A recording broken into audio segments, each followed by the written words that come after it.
आज जो हम लोग पढ़ेंगे वो पढ़ेंगे कौन चीज? पौधे के अंदर श्वसन। कौन चीज के अंदर? पौधे के अंदर श्वसन। हम ये बात जानते हैं कि अगर इससे पहले जो पढ़े थे और कल एगो क्रियाकलाप भी देखे थे कि कहने का मतलब कि कार्बन डाइऑक्साइड का पता लगाने के लिए चाहे वो फर्मेंटेशन विधि के द्वारा, चाहे वो उसके द्वारा जो कार्बन डाइऑक्साइड का परसेंटेज हमारे वातावरण के अंदर और हमारे जो मुंह के द्वारा जो क्रियाकलाप देखा गया था कि उस बीकर के अंदर, उस जार के अंदर जब हम हवा भर रहे थे तो उसमें हम जब अपने मुंह के द्वारा हवा भर रहे थे तो उसके अंदर दूधिया होने का रीजन ज्यादा था, रीजन ऑफ कार्बन डाइऑक्साइड। तो वो श्वसन की प्रक्रिया के द्वारा हम जानते हैं कि कोई भी जीवी धरती के ऊपर ऊर्जा बनाने का कार्य करता है। तो पौधा जो अपने अंदर श्वसन करती है वो श्वसन होता कैसे है एक जीव के अंदर, तो उसके बारे में जब हम पढ़ते हैं तो कहता है कि श्वसन गैसों का आदान प्रदान पौधे की सतह से विसरण के द्वारा किया जाता है। देखो हम ये बात को जानते हैं कि अगर जानवर के बारे में बोले, जंतु के बारे में बोले तो जंतु एक जटिल जीव है और जंतु एक जब जटिल जीव है तो उसके अंदर ये कार्य करने के लिए, श्वसन की प्रक्रिया के लिए हम लोग के शरीर के अंदर श्वसन तंत्र पाया जाता है। क्या पाया जाता है? श्वसन तंत्र पाया जाता है। लेकिन अगर ये बात पौधा के अंदर पूछे तो पौधा कहता है कि देख हमारे शरीर का जो स्तर है, विकास जो है वो किस स्तर तक हुआ? उत्तक लेवल तक। किस जगह तक हुआ? उत्तक। तो उसके अंदर तो अंग बनता न है, अंग बनता नहीं है। अब जब अंग उसके अंदर नहीं होगा तो श्वसन तंत्र होगा? नहीं होगा, क्योंकि श्वसन तंत्र तो अंग तंत्र का हिस्सा होता है। तो अब बताया जाता है कि अगर हम पौधे के अंदर बात करें तो वो सबसे सिंपल तरीका कौन सा? विसरण के द्वारा वो क्या करता है? श्वसन का कार्य करता है। और विसरण के प्रक्रिया में हम जानते हैं जो किसी भी चीज का अगर कहीं पे मात्रा बहुत ज्यादा हो जाता है तो वो कम की ओर बढ़ना स्टार्ट करता है, वो विसरण के द्वारा होता है। हालांकि इस पे हम डिटेल से भी जानकारी लेंगे। इसके अंदर आगे बात किया जाता है कि वायुमंडलीय ऑक्सीजन के पौधे में प्रवेश करने के कई स्थान हैं और सामान्यतः पत्तियों में रंध्र के द्वारा, पत्तियों के रंध्रों के द्वारा, पुराने वृक्षों के तनों की कड़ी त्वचा के द्वारा जिसे वार्क बोला जाता है और उस वार्क में स्थित रहता है वात रंध्र, इसके द्वारा। फिर बताया जाता है कि उसके अंतर कोशिकाएं का स्थान जो होता है उसके द्वारा वो वहां से ऑक्सीजन युक्त वायु को वायुमंडल से पौधे में क्या करता है? प्रवेश कराती है। और पौधे के जड़ों के एपिडर्मिस वाले कोशिकाएं जो होती है जो आगे विकसित होकर मूल रोम बना लेता है, जिसे हम इंग्लिश में रूट हेयर के नाम से जानते हैं, जो कि बताया जाता है कि मिट्टी के कणों के बीच फैला होता है, उसके द्वारा वो ऑक्सीजन को ग्रहण करने का कार्य करता है। तू एगो बात बता और वो बात ई हो, बोलना का हो? वो बात ई हो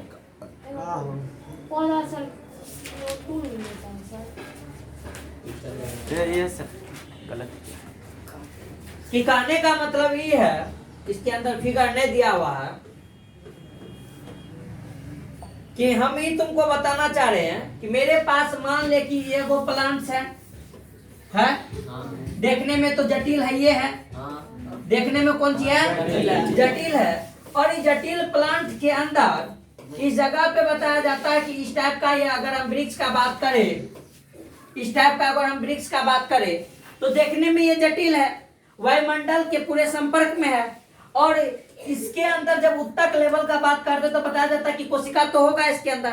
कोशिका कौन सी होगा? होगा। तो कोशिका होगा तो बताया जाता है कि एक पत्ती का अगर अंदर का बात करें तो पत्ती जो है अपने वायुमंडल से कार्बन डाइऑक्साइड को ग्रहण करने का काम करता है और ऑक्सीजन को छोड़ने का काम करता है प्रकाश संश्लेषण के दौरान। लेकिन ये पत्ती करता है, क्या इस पत्ती के करने से ही सिर्फ हो जाएगा? शोषण करने से हो जाएगा? नहीं। इसको शोषण करने के लिए क्या इसके पूरे के पूरे इस पूरे भाग में चाहिए? पूरे भाग में चाहिए कि ना चाहिए? तो इस जगह तक ऑक्सीजन को पहुंचाने का काम या कार्बन डाइऑक्साइड को पहुंचाने का काम या गैस का आदान प्रदान करने का काम कौन करेगा? कोई है इसके अंदर करने वाला? कोई नहीं है। कोई करने वाला कोई नहीं है। तो बताया जाता है इसलिए कि अगर हम इस प्लांट से पूछे या प्लांट को बोले कि तू किस किस जगह से सांस लेता है तो कहता है कि देख हम पत्ती को जीवित रखने के लिए पत्ती के द्वारा हम अपने तना को जीवित रखने के लिए तना के द्वारा यहाँ तक कि हमारा रूट जो होता है, रूट के अंदर ये रूट हेयर जो होता है जिसको हम मूल रोम बोलते हैं, इस मूल रोम के द्वारा भी बताया जाता है कि ये कौन सी लेने का काम करता है, तो सांस लेने का, ऑक्सीजन को, कार्बन डाइऑक्साइड को आदान प्रदान करने का काम करता है। क्योंकि इसके अंदर कोई एक श्वसन तंत्र नहीं है जिसके कारण किसी एक जगह, खास जगह से लेता और पूरे शरीर के अंदर उसका परिवहन करवाता, ऐसा इसके अंदर कोई तंत्र नहीं है। ये अपने शरीर के हर एक भाग से सांस लेने का कार्य करता है। वो पत्ती भी हो सकता है, वो मूल रोम भी हो सकता है, वो वातरंध्र भी हो सकता है, वो तना के भी कुछ ऐसा पार्ट है जहाँ पे चाहिए उस जगह से वो क्या करता है, श्वसन का कार्य करता है।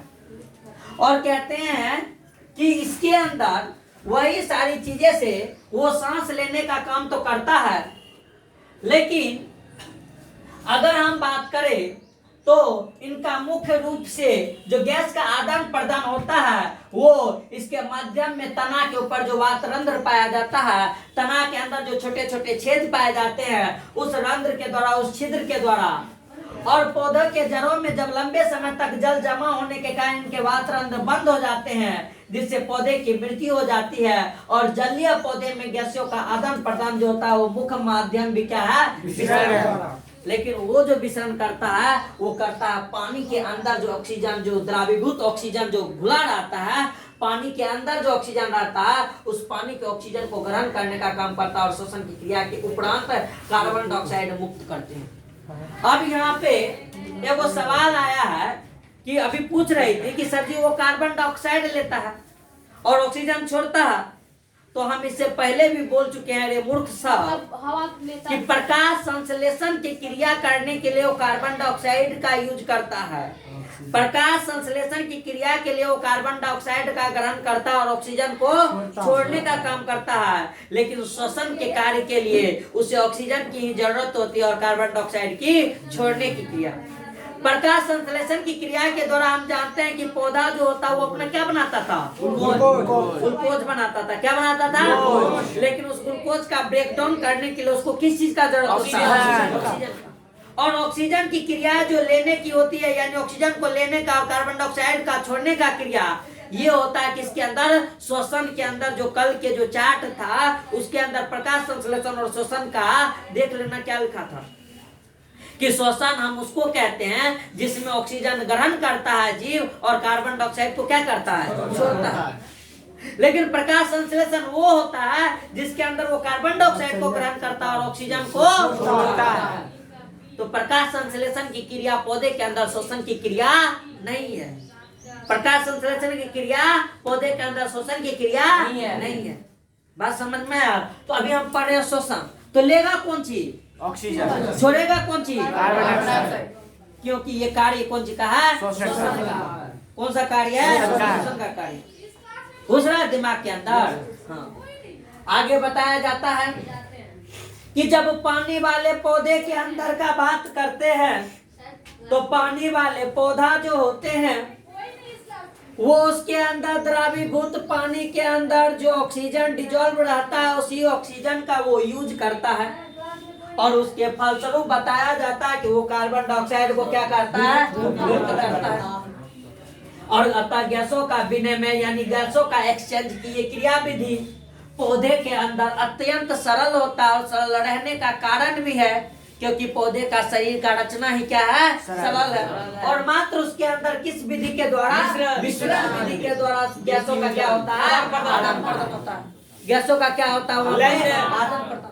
और यही गैसों का आदान प्रदान करने के लिए पत्ती के अंदर क्या पाया जाता है? रंध्र पाया जाता है, स्टोमाटा पाया जाता है, जो कि हम लोग पढ़े थे कि ओपनिंग और क्लोजिंग जो होता है स्टोमाटा का वो गार्ड सेल के द्वारा होता है, तो वही गार्ड सेल के द्वारा ये होता है। और प्रेशर ग्रेडियंट इसके अंदर भी काम करता है, वो अभी हम थोड़ा देर के बाद बता रहे हैं कि वो क्या होता है। फिर जब आगे इसके अंदर हम बात करते हैं तो फिर बताया जाता है कि पौधे के अंदर गैसों का आदान प्रदान की दिशा निर्धारित करने में इनकी आवश्यकता एवं पर्यावरणीय अवस्था का महत्वपूर्ण योगदान है। हरे पौधे दिन में वायुमंडल कार्बन डाइऑक्साइड का उपयोग प्रकाश संश्लेषण की अभिक्रिया में करता है, जिससे कि रंध्रों के द्वारा दिन में ऑक्सीजन गैस बाहर निकलने का कार्य करता है। और इसी के विपरीत अगर रात के समय का बात करते हैं तो कहते हैं कि प्रकाश संश्लेषण की अभिक्रिया रात में नहीं हो पाती है, जिसके कारण रंध्रों से कार्बन डाइऑक्साइड गैस बाहर निकलते हैं। और यही कारण है कि रात्रि के अंदर पैर के नीचे सोना वर्जित होता है। और यह बात हम पहले ही जान चुके हैं कि दिन के अंदर प्रकाश संश्लेषण की कार्य होती है तो कार्बन डाइऑक्साइड को ग्रहण करता है और ऑक्सीजन को छोड़ने का काम करता है। लेकिन रात में यही काम क्या हो जाता है, इसके उल्टा हो जाते हैं। और तो जानते हैं इस बात को कि रात में वो ऑक्सीजन लेता है और कार्बन डाइऑक्साइड छोड़ने का काम करता है। नीम के पेड़ जब इसके बारे में आगे बात करते हैं तो आगे बताया यह गया है कि पादप एवं जंतु के अंदर श्वसन के बारे में अंतर क्या है, वो चीज को यहाँ पे देखो। जब इसके बारे में बात करते हैं तो बोला गया कि उपस्थिति का स्थल पादप में श्वसन के लिए तो अलग अलग जड़, तना, पत्ती के अलग अलग भाग में ये कार्य करता है। जबकि जंतु के अंदर एक विशेष प्रकार का या विभिन्न एक प्रकार का भाग होता है जिसके अंदर वो श्वसन का कार्य करता है। जब श्वसनीय गैसों का परिवहन के बारे में हम पौधा के अंदर बात करते हैं तो कहते हैं कि इसके अंदर परिवहन का कार्य नहीं होता है। जबकि जंतु में गैसों का परिवहन जो होते हैं उसके अलग अलग विभिन्न प्रकार के जो अंग होते हैं वो विभिन्न प्रकार के अंग के द्वारा संपन्न होता है। जबकि अगर श्वसन की गति का बात करें किसके अंदर, पौधे के अंदर, तो बताया जाता है कि उसके अंदर धीमी गति होती है। जबकि जंतु के अंदर श्वसन का गति के बारे में बात होती है तो तीव्र होता है। बात भी सही है। उसके अंदर तो पौधा उछलता कूदता नहीं ना, हाँ पौधा जो होते हैं वो एक जगह से दूसरी जगह विचरण करने न जाते हैं, वो अपने हाथ को डुलाते हिलाते नहीं न है, डांस उसमें पार्टिसिपेट नहीं न करते हैं। लेकिन जंतु तो उससे कहीं ना कहीं ज्यादा जटिल भी है और जंतु इस सब चीज में बहुत आगे भी रहता है।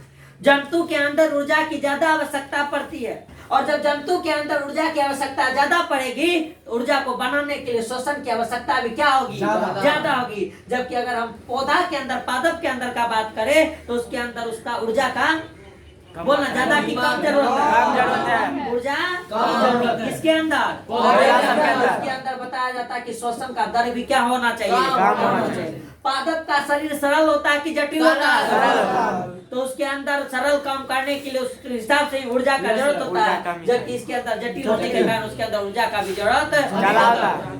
बात समझ में आया? इसीलिए के पौधा के मुकाबले में जंतु के अंदर जो होता है वो क्या होता है, उसका ज्यादा जरूरत होता है ऊर्जा का भी, श्वसन का भी। अगर ऊर्जा का जरूरत है तो श्वसन तो पीछे पीछे दौड़ के अपने आएगा। ठीक। नीम का पेड़ कैसे रात को ऑक्सीजन रिलीज करता है? नीम का पेड़ रात में ऑक्सीजन रिलीज करता है। क्या बोला है तुमको? बहुत बार सुने हैं सर, बहुत बार सुनने में और देखने में करने में बहुत अंतर होता है। समझने में हाँ वो हो सकता है, लेकिन इसका ये मतलब नहीं कि एक जो बोल रहा है वो कुछ भी बोल देगा तो हम सुन लेंगे। आगे दिया हुआ है जंतुओं के अंदर श्वसन, किसके अंदर? कैसन श्वसन? जंतु के अंदर श्वसन। ठीक ना। अब जंतुओं के अंदर का जब श्वसन के बारे में बात करते हैं तो कहते हैं कि जंतुओं में गैसों के आदान प्रदान के लिए विभिन्न व्यवस्थाएं हैं।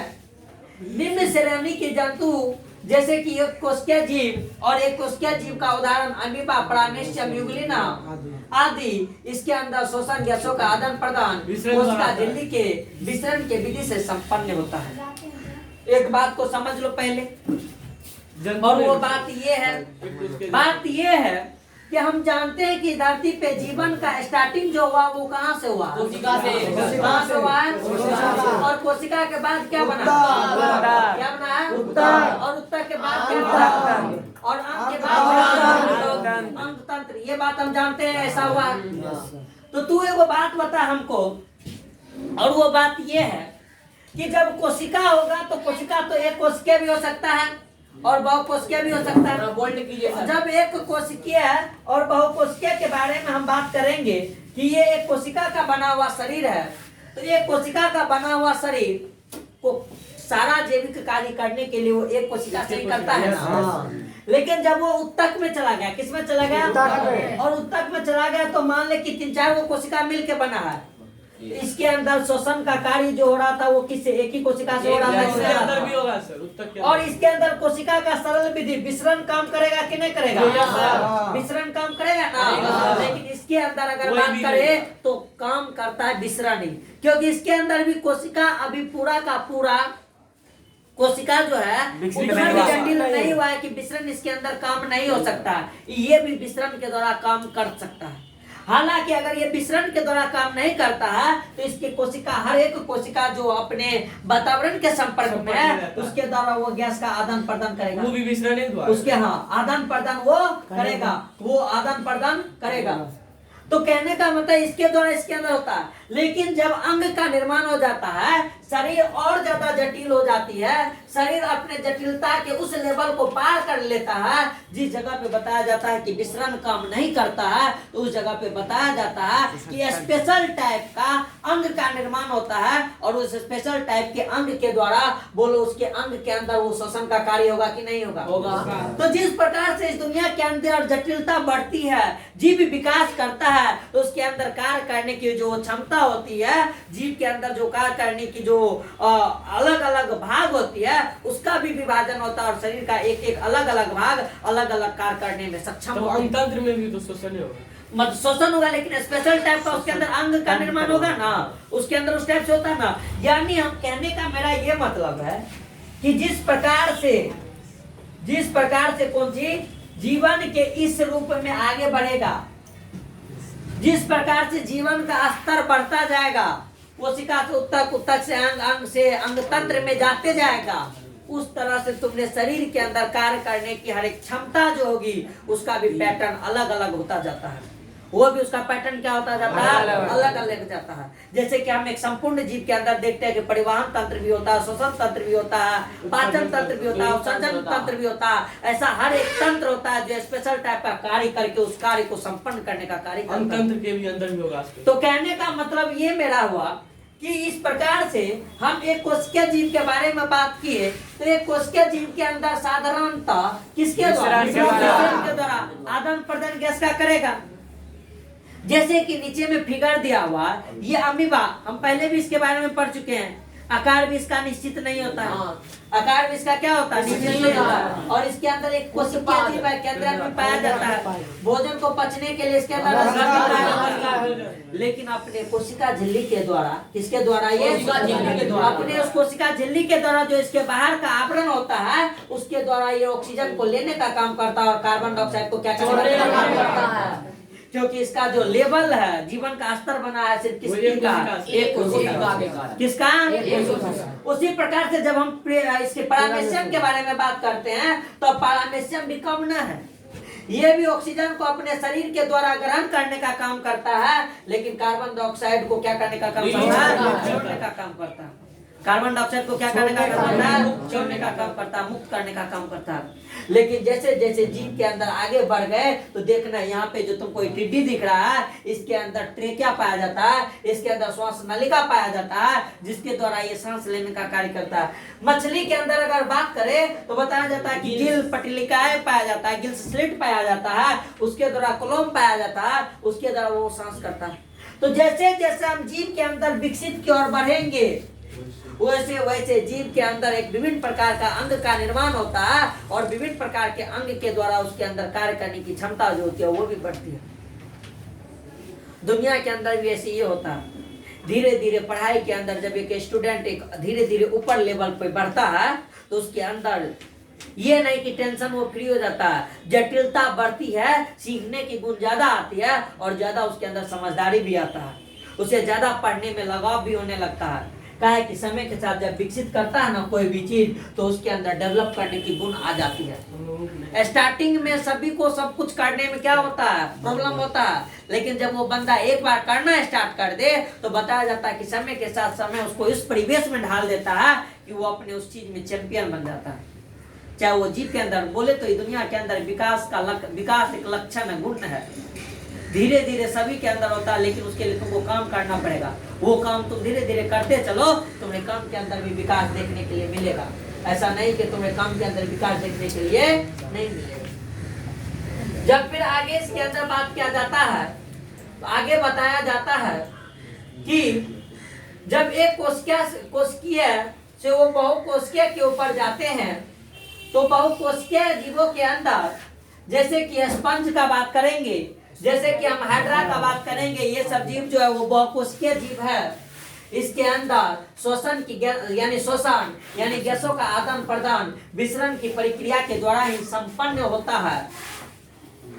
लेकिन परंतु जब हम उच्च श्रेणी के बहुकोशिकीय जीवों के बारे में बात करेंगे, यानी अगर हम मत्स्य वर्ग के बारे में बात करेंगे, अगर हम स्तनधारी जीव के बारे में बात करेंगे जिसके अंदर हम लोग आते हैं, तो बताया जाता है कि ये उच्च कोटि के श्रेणी के प्राणी में उपापचयी प्रक्रिया के निष्पादन हेतु यानी हमारे शरीर के अंदर रासायनिक अभिक्रिया को होने के लिए बताया जाता है कि एक निश्चित एवं क्रमशः अधिक ऊर्जा की आवश्यकता होती है।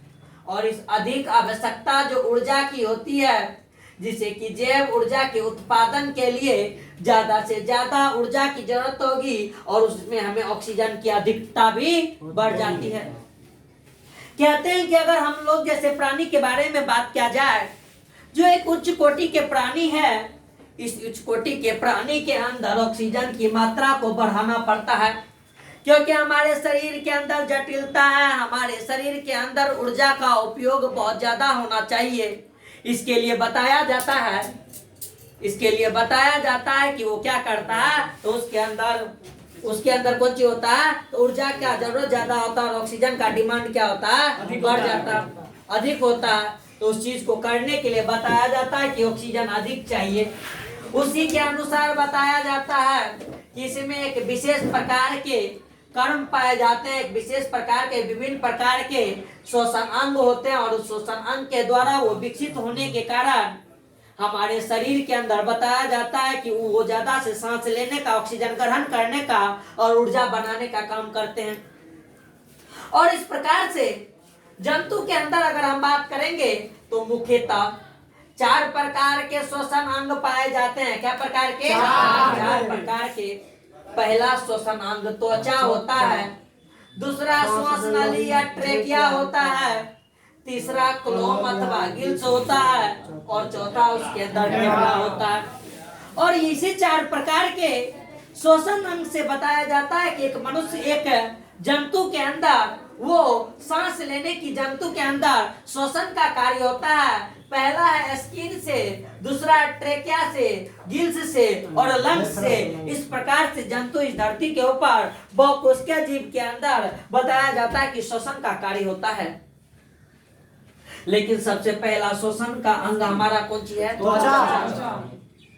कहते हैं कि एक विशेष प्रकार के क्रिया के विधि द्वारा केचुआ के अंदर, किसके अंदर? केचुआ के अंदर कहा जाता है कि श्वसन अंग एक विशेष प्रकार के नहीं होते हैं और इसमें गैसीय आदान प्रदान त्वचा के द्वारा होता है और ये अत्यंत एक पतला और संवहनी का मतलब छोटा छोटा पाइप लाइक स्ट्रक्चर उस शरीर के परत पे बिछाया रहता है। और त्वचा के ऊपर वाला सतह जिसे हम एपिडर्मिस के नाम से जानते हैं, उस एपिडर्मिस के लेयर पे बताया जाता है कि एक ग्रंथि कोशिकाएं पाई जाती है और उसके अंदर श्लेष्मा पाया जाता है, तरल चीज पाया जाता है, जिसके कारण हम जानते हैं कि केचुआ सब के ऊपर पिछलापन रहता है, यानी स्लिप करने का एक पैटर्न होता है। और अधर तल पे अवस्थित छिद्रों के द्वारा वो त्वचा पे अनवरत रूप से साबित होता रहता है।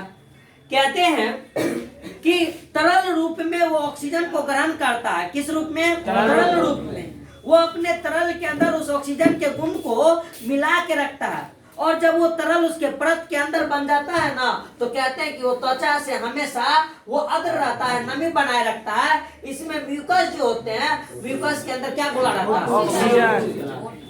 यानी वो तरल चीज जो होता है ना, उस तरल चीज के अंदर क्या घुला रहता है? ऑक्सीजन घुला रहता है, O2 घुला रहता है और उसी म्यूकस के फिल्म से, उस लेयर से, एक पतला सा लेयर से त्वचा की कोशिकाओं में स्थित रक्त, केचुआ के त्वचा के कोशिकाएं में स्थित उसका रक्त जो होता है वो उसी श्लेष्मा के द्वारा उसे विसरित कर देता है, यानी वो ऑक्सीजन को ग्रहण कर लेता है। यानी कहने का मतलब पहले त्वचा के द्वारा वो श्लेष्मा बनता है, उस श्लेष्मा में ऑक्सीजन घुलल रहता है और उसी के लेयर के द्वारा उसके अंदर जो रक्त रहता है वो रक्त उस ऑक्सीजन को क्या कर लेता है, उस जगह से छान लेता है, खींच लेता है और उसको अपने रक्त के साथ मिला के हीमोग्लोबिन के साथ मिलाकर ऑक्सी हीमोग्लोबिन बनाने का काम करता है। और कोशिकाएं के स्तर पे विसरण के सिद्धांत के आलोक में ऑक्सीजन को कोशिकाएं में मुक्त कर देता है। त्वचा जल एवं स्थल दोनों परिशोषण में मदद करता है, अतः इसे उभयचर श्वसन अंग भी कहते हैं। मेढक का कहते हैं कि श्वसन अंग सबसे ज्यादा विकसित होता है। किसका? मेढक का। मेढक के अंदर बताया जाता है कि त्वचा भी होता है, गिल्स भी होता है और साथ ही साथ उसके अंदर लंग्स भी होता है, या ट्रेकिया के द्वारा बताया जाता है कि वो सांस लेने का कार्य करता है। मेरे कहने का ये मतलब है, हम जानते हैं कि उभयचर प्राणी उसको कहते हैं जो पानी और स्थल दोनों पे रहता है। पानी और स्थल दोनों पे रहने वाले प्राणी को हम क्या करते हैं? तो तू एगो बात बता, क्या जब वो मेढक पानी में जाता है तो फेफड़ा से सांस लेता होगा? नहीं, वो अपने गिल्स के द्वारा, वो अपने कहा जाता है कि त्वचा के द्वारा सांस लेने का कार्य करता है। लेकिन जब वो जमीन पे आता है तो बताया जाता है कि वो अपने फेफड़ा को कार्य करते हुए वहां पे सांस लेने का कार्य करता है। उसके अंदर श्वसन अंग बहुत ज्यादा विकसित होता है कि वो दोनों जगह रहने वाले प्राणी है, पानी में और साथ ही साथ स्थल पे दोनों जगह पे रहने वाले प्राणी होते हैं। इसलिए उसके अंदर श्वसन अंग जो होता है वो त्वचा भी होता है, ट्रेकिया भी होता है, उसका कौची फेफड़ा भी होता है। किसके अंदर? मेढक के अंदर। त्वचा से देखो होता क्या है, कहते हैं कि मान ले ऑक्सीजन का डिमांड उसको ज्यादा है, गिल्स काम करता, पानी को एब्जॉर्ब करता, पानी को एब्जॉर्ब करने के बाद, अवशोषित करने के बाद पानी को गिल्स के अंदर भर लिया और वहां से ऑक्सीजन लिया, लेकिन वो ऑक्सीजन का मात्रा उस पानी के अंदर कम है। जितना ऑक्सीजन का चाहिए मतलब मात्रा उसके शरीर के अंदर, उसको पानी से नहीं मिल रहा। इस कंडीशन में वो मरने के हालात पे आ जाता है। कहते हैं उस समय में वो अपने पूरे के पूरे शरीर से, जिसका सरफेस एरिया बहुत ज्यादा बढ़ जाता होगा, सरफेस एरिया क्या होगा? बढ़ जाता होगा। क्षेत्रफल उसका क्या होगा? मेढक का बढ़ जाएगा। तो जब एगो मेढक का पूरा मान ले कि शरीर क्षेत्रफल बढ़ गया तो कहा जाता है कि उस समय में इस द्वारा भी वो पानी से ऑक्सीजन को ग्रहण करेगा, इस द्वारा भी पानी से ऑक्सीजन को ग्रहण करेगा और ट्रेकिया के द्वारा तो कर ही रहा है। तो इस रूप में उसको कम से कम ज्यादा ऑक्सीजन तो मिलेगा ना, वो ज्यादा सर्वाइव तो करेगा ना। इसलिए के बोलता है कि जब ट्रेकिया उसका उतना ऑक्सीजन को डिलीवर नहीं कर पाता बॉडी के लिए, तो उसका शरीर का त्वचा भी, शरीर का भाग भी ऑक्सीजन को ग्रहण करने को लगता है। बोलो बात समझ में आया? तो वही बात बताया जाता है कि मेढक के अंदर या उभयचर के अंदर ऐसा कुछ देखा जाता है। ठीक, जब आगे इसके अंदर बात करते हैं तो आगे